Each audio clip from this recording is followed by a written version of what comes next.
నమస్కారం. తీర్థయాత్ర కార్యక్రమానికి స్వాగతం. నిత్యం ఎన్నో దర్శనీయ క్షేత్రాలని తీర్థయాత్ర ద్వారా దర్శించుకుంటున్న మనం ఈ రోజు తీర్థయాత్రలో భాగంగా తూర్పుగోదావరి జిల్లా కొత్తపేట మండలం నారాయణపురంలో వెలిసిన సాయినాథుణ్ణి దర్శించుకుందాం రండి. సిరులు పొంగిన జీవగడ్డ, పాలుగారిన భాగ్యసీమ ఈ భారతావని. ఈ భారతదేశంలో అడుగడుగునా ఒక గుడి దర్శనమిస్తుంది. భగవంతుడు తానొక్కడు పెక్కు రూపాలుగా అవతరించి ఆరాధించిన వారిని అక్కును చేర్చుకుంటున్నాడు. వారి కోరికలు అవధులు దాటినా ఆదరిస్తున్నాడు. ఆలస్యమెందుకింకా నారాయణపురం సాయి భగవాన్ని దర్శించుకుందాం రండి.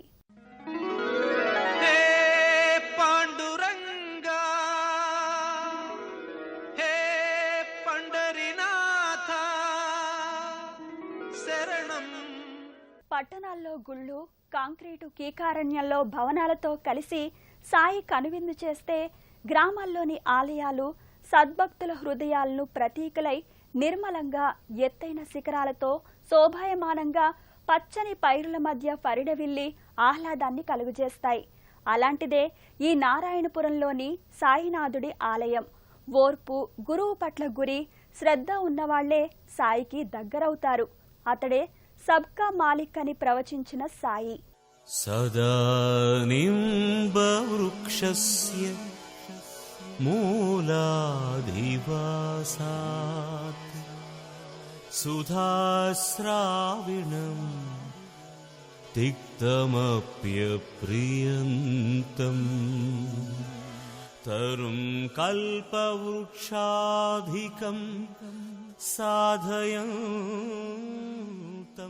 ఆరోగ్యానికి, ఆనందానికి, వివాహానికి, విజయసిద్ధికి, ఉద్యోగ సిద్ధికి, సంతాన ప్రాప్తికి, రుణపీడకు, దారిద్ర్య విముక్తికి, భయాలు తొలగడానికి, బాబా దర్శనం కలగడానికి ఒకటీ రెండని అనడం కాదు కాని సకల అభీష్ట సిద్ధికి ఈ రోజుల్లో ఒకటే తారక మంత్రంగా ఉంది. అదే బాబా దర్శనం.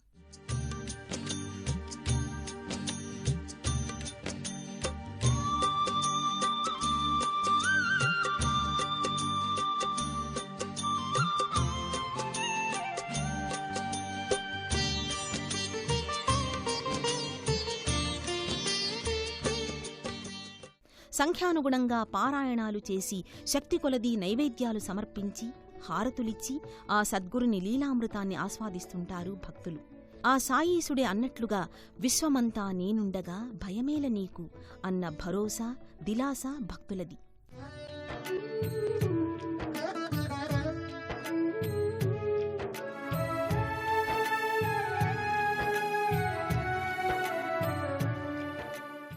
అందుకే ఆయా బీజాక్షరాలను కరన్యాసాలతో, హృదయాదిన్యాసాలతో ధ్యానించి, పూజించి సత్కరుణా ప్రభావశీలురై ధన్యతనొందుతారు భక్తులు. నిరతానందంగా జీవిస్తారు. ఇతరుల్లో కూడా ఆ బాబాని దర్శించి ప్రేమిస్తారు. ఇది సాయి భక్తుల ప్రత్యేకత. బాబా శరణం, సద్గురు సాయి శరణం, నీ పాద కమలములే నిత్యం సత్యం. మొదటి అంతస్తులో సాయిదేవుని దర్శించడానికి పైకి వెళ్లే దిశగా విశాలమైన మెట్లవి. ముఖద్వారానికి ఎదురుగా నిర్మితమై పైకి వచ్చేందుకు, దర్శనం తర్వాత కాసేపు సేద తీరేందుకు వీలుగా విశాలంగా నిర్మించబడ్డాయి.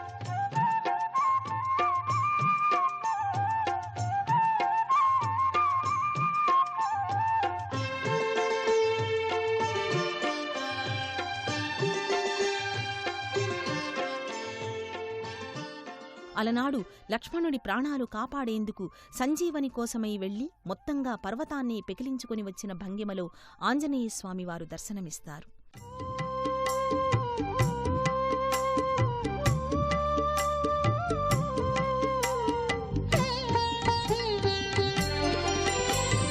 మనోజవం మారుతతుల్యవేగం జితేంద్రియం బుద్ధిమతాం వరిష్టం.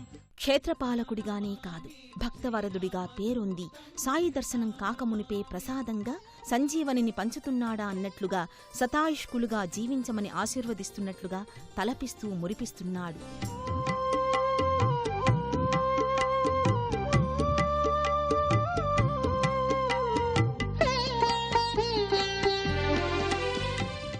ఈ విశాల సోపానాలకు ఓ ప్రక్క సాయుధుని, ఇరుప్రక్కల దత్తాత్రేయుడు అమ్మవారు కొలువై ఉన్నారు.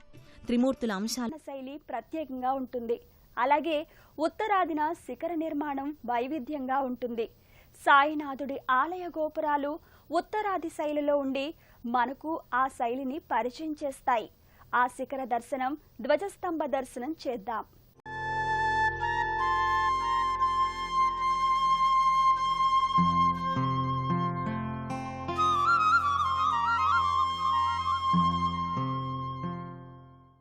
చుట్టూ వరిపైరు, ఏపుగా పెరిగిన కొబ్బరి చెట్లు, వాటి మధ్య బాబా ఆలయం ఎవ్వరినైనా ఇట్టే ఆకట్టుకుంటాయి.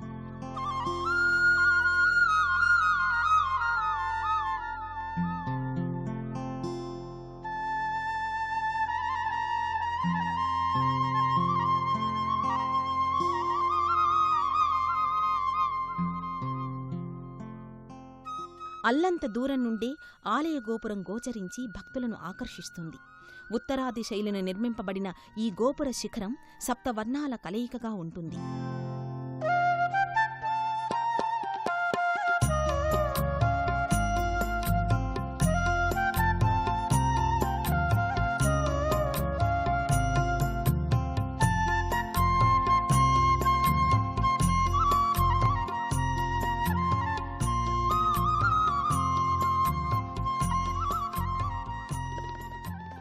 ఉదయం వేళల్లో కిరణాలు ఆవరణలోని రావి చెట్టు, వేప చెట్టు, కొబ్బరి చెట్లు, మామిడి చెట్ల కొమ్మలు, ఆకుల మధ్యలో నుంచి ప్రసరించి ఈ శిఖరం మీదపడి జిగేలున మెరుస్తూ ఒక కొత్త వింత శోభను చేకూరుస్తాయి.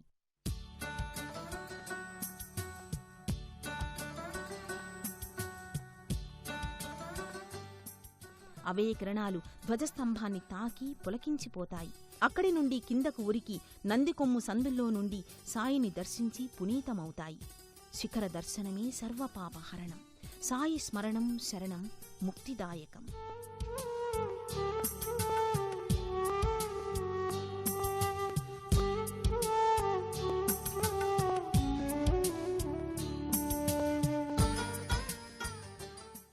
ఆ సువిశాలమైన మెట్లెక్కి మొదటి అంతస్తుకి వెడుతూ ఉంటే ఆలయం పైభాగాన వివిధ భంగిమలలో తీర్చిదిద్దిన బాబామూర్తులు కనబడతాయి.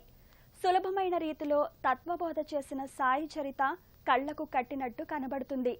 శాంత చిత్తుడుగా, దయా సింధువుగా, సర్వమంగళ కారకుడిగా, భక్తులు చేసే సర్వ అపరాధాల్ని, తమ పిల్లలు చేసే తప్పిదాల్ని మన్నించే పెద్దవాళ్లలాగా మూర్తీభవించిన సాయి అందరి తప్పులు క్షమించి వారిని అక్కున చేర్చుకుంటాడు.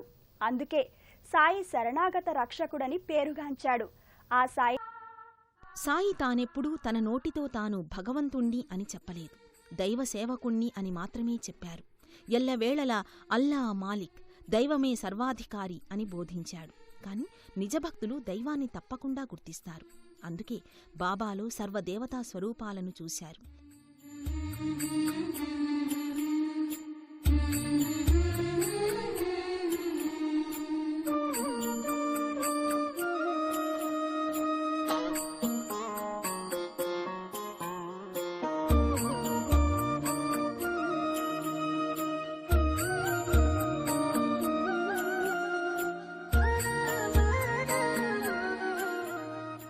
ఈ జగమంతా తాను, తనలోనే ఈ జగమున్న బాబాకి భిక్షమెత్తవలసిన అవసరమేమున్నది? కాని తా బిచ్చమెత్తేది కూడా పరోపకారం కోసమే. భక్తుల పాపాలను భిక్షమెత్తి ఆ పాపభారాన్ని తాను మోస్తూ బాధలు పడ్డ దృష్టాంతాలు. బిచ్చమెత్తుతూ కూడా నిరతాన్నదానం చేసేవాడట బాబా. అన్నదానం కోసం వంటలు చేస్తూ గరిట స్థానంలో తన చేతిని ఉడుకుతున్న అన్నంలో ఇతర వేడివేడి పదార్థాలలో పెట్టి కలిపేవారట. నిప్పు, వేడి సామాన్య మానవులకు అంటుతాయి కాని ఆ పరమాత్మకు కాదు కదా. మరి సాయి సాక్షాత్తు భగవంతుడంటే తప్పేముంది? ఇలా ఎన్నో దృష్టాంతాలను విగ్రహాలుగా మలచి ఆ చరితను ఇంకా మహిమాన్వితం చేశారు.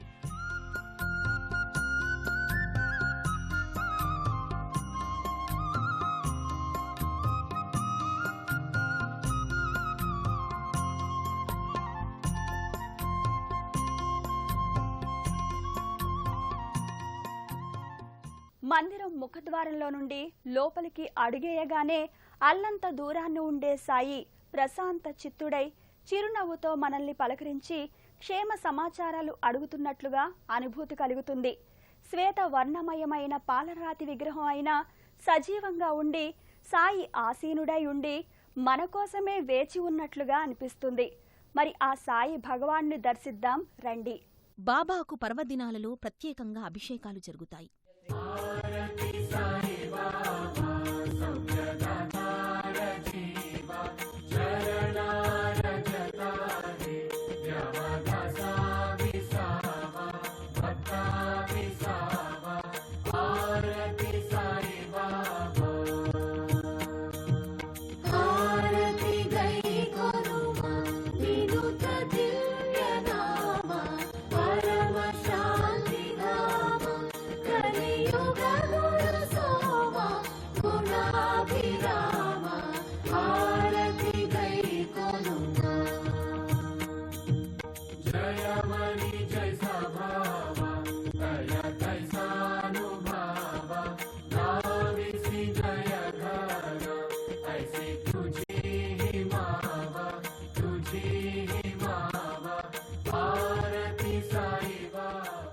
సాయిబాబాతో పాటు అనేక దేవతలు కొలువున్న ఈ ఆలయంలో ఎన్నో క్షేత్రాలు దర్శించిన అనుభూతిని పొందుతారు భక్తులు.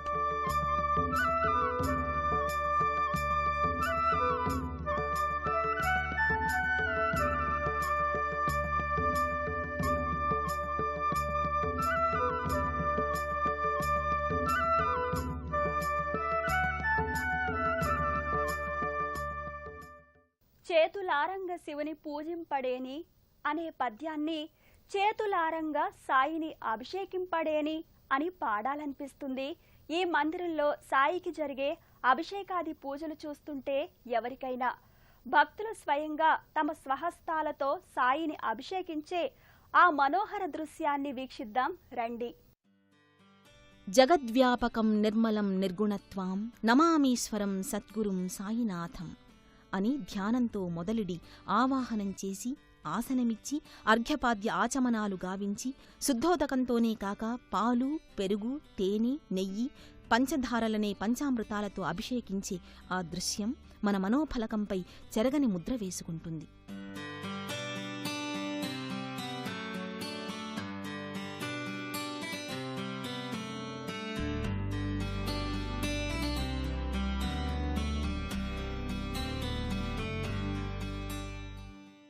భక్తులు చేసే ఉపచారాలకు ఆ సముద్రసమ గంభీరుడైన సాయి ఓ పిల్ల కాలువలా వంకలు తిరుగుతాడు సంతోషంతో.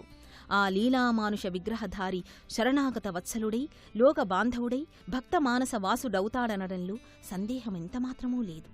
శ్రీ దత్తాత్రేయుల అవతార పరంపరలోని 5వ అవతారమైన సాయి భక్తపరాగతుడే.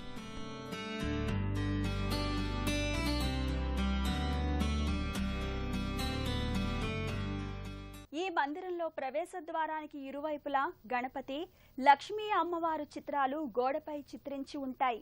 అంటే సాయి దర్శనానికి ఏ విఘ్నం రాకూడదని గణపతిని, దర్శించిన వారికి లక్ష్మీ కటాక్షం కలిగి భక్తుల జీవితాల్లో సుఖశాంతులు వెల్లివిరియాలని లక్ష్మీదేవిని చిత్రాలుగా గీయించారు ఆలయ ధర్మకర్తలు. ఇంకా ఈ ఆలయానికి ఉపాలయాలకు కొదవలేదు. అవన్నీ దర్శించి ఆ విశేషాలు తెలుసుకుందాం.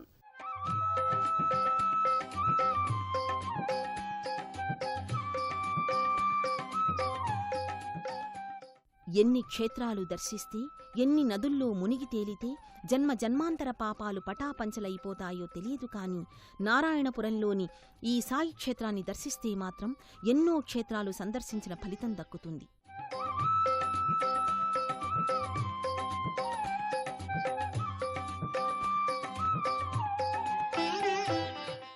గణపతి మొదలుకుని దత్తాత్రేయుడు, కృష్ణ భగవానుడు, లక్ష్మీ సరస్వతులు, సంతోషీమాత, ఆంజనేయుడు వంటి దేవతలెందరో అడుగడుగునా కొలువున్నారిక్కడ. మా అందరి అవతారమే సాయి అని చెప్పకనే చెబుతూ సాయికి తాము కూడా తోడై భక్తుల పాపాలను నిప్పుల్లో పడ్డ ప్రత్తిపోగుల్లా కాల్చేస్తున్నారు, భక్తుల భవితవ్యం తేల్చేస్తున్నారు.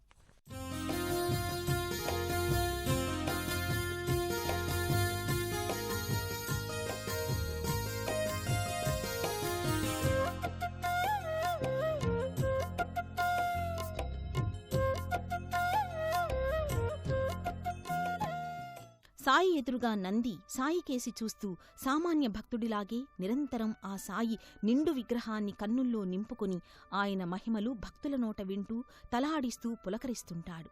సాయి తనను అనుగ్రహించి ఇచ్చినట్లుగా భావించి ఇత్తడి తొడుగులను తన కొమ్ములకు అలంకరించుకుని ఆనందిస్తుంటాడు.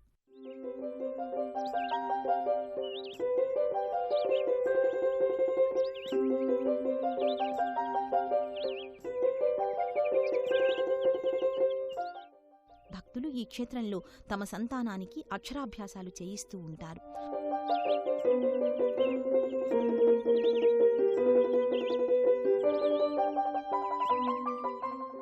తులాభారం తూచి సాయివారికి సమర్పించుకుని మొక్కులు తీర్చుకుంటారు.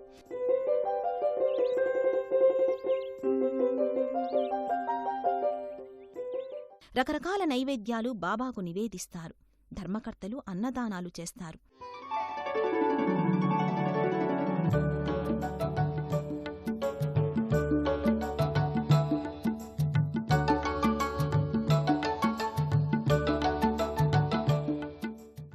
ఎన్నో ఉత్సవాలు నిర్వహిస్తారు. నిరంతరం భజనలు, నామస్మరణతో ఈ మందిరం మార్మ్రోగుతూ ఉంటుంది. దర్శించిన వారి మానసం ఆనందానుభూతులకు లోనై ఎంతో తృప్తి కలుగుతుంది.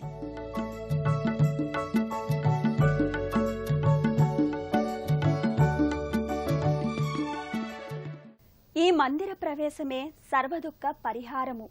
భక్తుల గృహాలయందు లేమిని నిర్మూలించే మహాస్థానము. ఈ సాయి సంస్థానము కలిమి బలిమి సాయీసుడే అని నమ్మిన వారికి అభయప్రదాత సాయి. ఇది ఒక కారుణ్యాలయము. కామితములు కాదనక తీర్చే కల్పవృక్షము. దర్శించి తరించాం కదా, నిరంతరము సాయిని దర్శించే భాగ్యము మీకు కలగాలని కోరుతూ సెలవు. మరో తీర్థయాత్రలో కలుసుకుందాం. అంతవరకు సెలవు. నమస్కారం.